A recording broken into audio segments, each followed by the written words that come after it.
Hello students, ये आज से हम आपकी वीडियोस डालने जा रहे हैं इंग्लिश सब्जेक्ट की। इसमें आपके दो पेपर हैं। First is British poetry and second is Indian writing in English prose and poetry. उसमें आप ब्रिटिश राइटर्स को पढ़ेंगे और इसमें आप इंडियन राइटर्स को पढ़ेंगे। तो पहले मैं आपको ये सेकंड पेपर की फर्स्ट यूनिट करा रही हूँ, Indian writing in English prose and poetry. Then मैं आपको फर्स्ट पेपर की फर्स्ट यूनिट की वीडियोस अपलोड करूँगी। पहले दिन आपको ये वीडियो मिलेगी और नेक्स्ट डे हम इसी टॉपिक से रिलेटेड जूम मीटिंग करेंगे। आप ये वीडियो देखेंगे, समझेंगे और नेक्स्ट डे मैं आपसे इस टॉपिक से ही रिलेटेड आपसे पहले क्वेश्चन पूछूंगी और फिर मैं इसको एक्सप्लेन करूँगी। तो आप इस वीडियो को ध्यान से देखिएगा। इनमें आपके दोनों पेपर में 3-3 यूनिट हैं। फर्स्ट यूनिट है आपकी फॉर्म्स ऑफ, सेकंड पेपर में फर्स्ट यूनिट जो है वो है आपकी forms of versification and forms of prose. इसमें आप कुछ टॉपिक वर्सिफिकेशन यानी पोएम्स के फॉर्म्स पढ़ेंगे और कुछ टॉपिक्स आप प्रोज के फॉर्म्स पढ़ेंगे।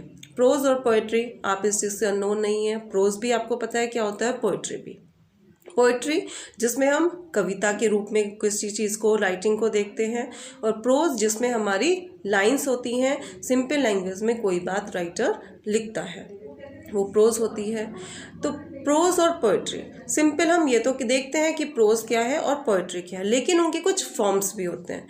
यानी हम पोइट्री के, मान लीजिए हमारे पास सामने कोई पोइट्री आती है तो उसमें हम पोइट्री के रूप को देखकर, पोइट्री के काइंड को देखकर, पोइट्री की लिखने के तरीके को देखकर हम ये समझ जाते हैं कि ये पोइट्री का कौन सा काइंड है, ये किस काइंड में ये लिखी गई। अलग अलग तरह की काइंड होती है, फॉर्म्स होती हैं, जिसमें कि एक आपका फॉर्म है हीरोइक कपलेट, जिसमें आप देख सकते हैं ये सामने आपके पीपीटी है, हीरोइक कपलेट। इसमें आप दो वर्ड्स देख रहे हैं, हीरोइक और कपलेट। हीरोइक में आपको एक वर्ड दिखाई दे रहा है हीरो मीन्स नायक। और कपलेट का मतलब होता है, इनमें सिंपल लैंग्वेज में आपको बताऊं, कपलेट का मतलब होता है दोहा। आपने हिंदी में दोहे पढ़े होंगे, 12th में पढ़े होंगे, 10th में पढ़े होंगे। दोहे हमेशा क्या होते हैं, वो 2 लाइनों के होते हैं और यही चीज़ हीरोइक कपलेट में भी होती है। अब हम इस दोहे को हीरोइक क्यों कहते हैं, नायक, इसमें हीरो वर्ड क्यों लगाया गया है? इसमें हीरो वर्ड इसलिए लगाया गया है क्योंकि स्टार्टिंग में सबसे पहले ये चौसर ने स्टार्ट किया था कपलेट के फॉर्म में कविताओं को लिखना। तो जब उसने ये स्टार्ट किया तो उसने अपने राइटिंग में एक नायक, एक हीरो को लिया, जिसकी क्वालिटीज़ को डिस्क्राइब करते हुए उसने उस पूरे बुक को लिखा। और वो बुक ज़्यादातर जो ये हीरोइक कपलेट जो स्टार्टिंग में यूज़ हुआ वो एपिक में यूज़ हुआ। एपिक यानी महाकाव्य। महाकाव्य हम किसे कहते हैं? महाकाव्य जैसे कि आप समझ लीजिए हिंदू धर्म में रामायण, गीता, ये सब महाकाव्य हैं। इसी तरह से फॉरेन में भी महाकाव्य होते हैं। उसमें भी महाकाव्यों में जैसे कि गीता और रामायण में क्या है, उसमें रामचंद्र हो गए और उसमें कृष्ण हो गए, तो उनकी ही डीड्स को, उनके स्ट्रगल्स को, उनके कार्यों को, उनकी क्वालिटीज़ को डिस्क्राइब करते हुए पूरी ये एक महाकाव्य बनाया गया है। उसी तरह से जब चौसर ने कैंटरबरी टेल्स लिखी तो उसमें हीरो जो था, पूरे के पूरे कैंटरबरी टेल्स में उन्होंने एक हीरो एज्यूम किया और उसके बारे में लिखते हुए उन्होंने उस पूरे महाकाव्य को लिखा। तो तभी से, और वो जो काव्य लिखा गया उसमें हर काव्य में 2-2 लाइन, यानी 2 लाइन फिर 2 लाइन फिर 2 लाइन, यानी कपलेट के रूप में, दोहों के रूप में उस पूरे महाकाव्यों को लिखा गया। दोहे बनाकर, उसमें जितने भी थे वो सब दोहे थे। एक दोहा, फिर दूसरा दोहा, फिर तीसरा दोहा, इस तरह से कई सारे कपलेट थे और फिर उन्होंने उस फॉर्म में उस पूरे महाकाव्य को लिखा। तभी से इसे हीरोइक कपलेट, ये उन्होंने एक तरह से उन्हीं के द्वारा इंट्रोड्यूस किया गया है। देखिए अब आगे this is a heroic couplet is a traditional form for English poetry.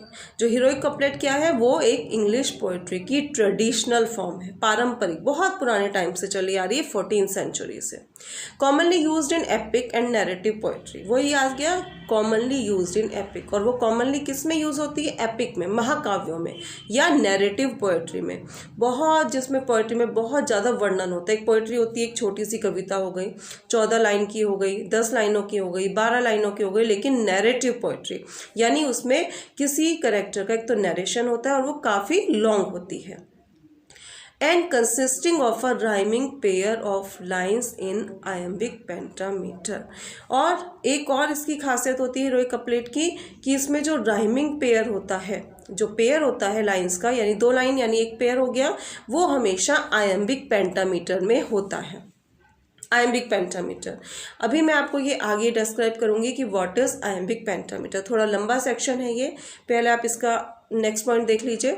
Use of the heroic couplet was pioneered by Geoffrey Chaucer in the Legend of Good Women and the Canterbury tales.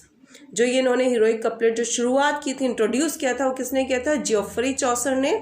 और किस में किया था उन्होंने, Canterbury tales में और legend of good women, इन दोनों epic में, इन दोनों महाकाव्यों में उन्होंने इसको लिखा था।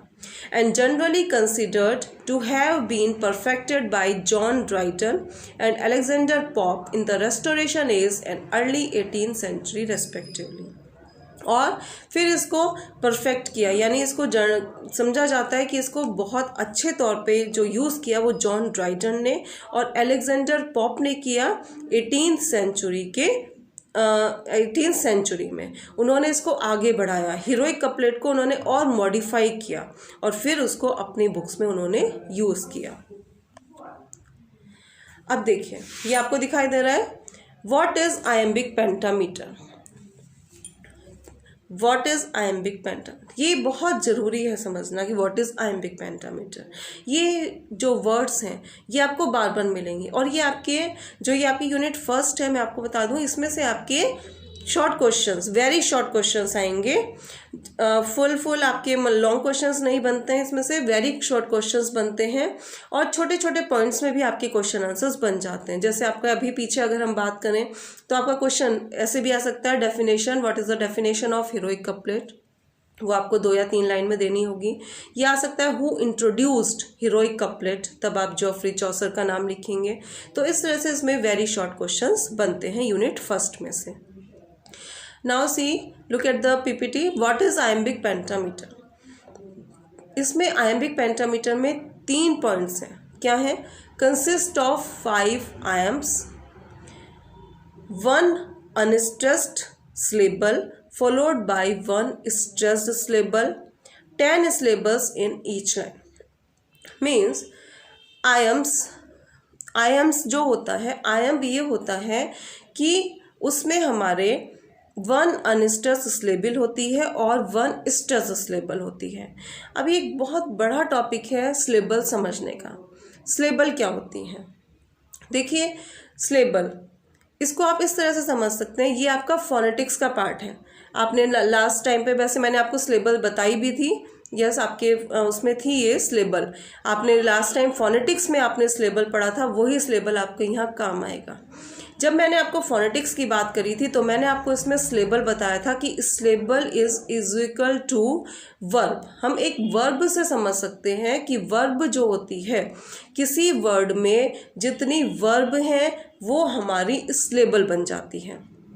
अब सिलेबल, इसमें वर्ब हम इसमें इस तरह से काउंट नहीं करते हैं। मैं आपको फिर से रिमाइंड करा रही हूँ, वैसे आपको याद होना चाहिए, मैं आपको फिर से याद करा रही हूँ। अब वर्ब, जैसे मान लीजिए एप्पल, मैंने आपके सामने एक वर्ड बोला एप्पल। फोनेटिक्स में हम क्या करते हैं, साउंड देखते हैं, ना कि हम वर्ड को नहीं देखते, उसकी स्पेलिंग नहीं देखते, हम साउंड देखते हैं। जैसे मैंने बोला एप्पल, तो उसमें आपको याद होगा एप्पल में यदि हम उसको फोनेटिक ट्रांसक्रिप्शन में लिखें तो केवल एक ए आएगा और वही ए जो है वो हमारा क्या है, सिलेबल है। यानी कि एप्पल में यदि हम कहें how many syllables are in the word apple, then we will say that there is only one syllable in the word apple, A. और अगर हम स्पेलिंग की बात करें तो APPLE, तब हमें लग रहा है कि इसमें 2 सिलेबल है, लेकिन नहीं, इसमें हमारा एक ही सिलेबल है, ए। तो जो हमारा आइम्बिक पेंटामीटर होता है उसमें हमारे पूरी लाइन में एक अनस्ट्रेस्ड सिलेबल होता है और एक स्ट्रेस्ड सिलेबल होता है। अनस्ट्रेस्ड और स्ट्रेस्ड ये भी आप पहले पढ़ चुके हैं फोनेटिक्स में। अनस्ट्रेस्ड यानी कि सिलेबल को विदाउट फोर्सफुली बोलना, और स्ट्रेस्ड सिलेबल क्या होती है, जिस सिलेबल को हम फोर्सफुली बोलते हैं वो हमारी स्ट्रेस्ड सिलेबल होती है। Then 10 syllables in each line. और आइम्बिक पेंटामीटर में ज़रूरी है कि जो हमारी एक लाइन है, मान लीजिए कपलेट है, कपलेट में जो हमारी एक लाइन है उस लाइन में 10 सिलेबल्स होने चाहिए, उसमें 10 सिलेबल्स होने चाहिए। पूरी लाइन में केवल कितने सिलेबल्स होंगे, 10 सिलेबल्स होंगे, यानी 10 वर्ब्स होंगी। और उसमें हमारे 5 फीट होते हैं। आइम्बिक पेंटामीटर में हमारे साथ ही 5 फीट, 5 आयम्स यानी कि कंसिस्ट ऑफ 5 आयम्स यानी 5 फीट। जब हम उनको बोलते हैं तो हम इस तरह से बोलते हैं, उसमें हमारे 5 पोज आते हैं हल्के हल्के, और हर फीट में क्या होता है, हमारा एक सिलेबल होता है। तो हर फीट में 2 सिलेबल हो गए, 1 अनस्ट्रेस्ड और 1 स्ट्रेस्ड। इस तरह से 5 फीट में 2 सिलेबल होते हैं, 1 फीट में 2, इस तरह से हमारे 10 सिलेबल्स बन जाते हैं हर लाइन में।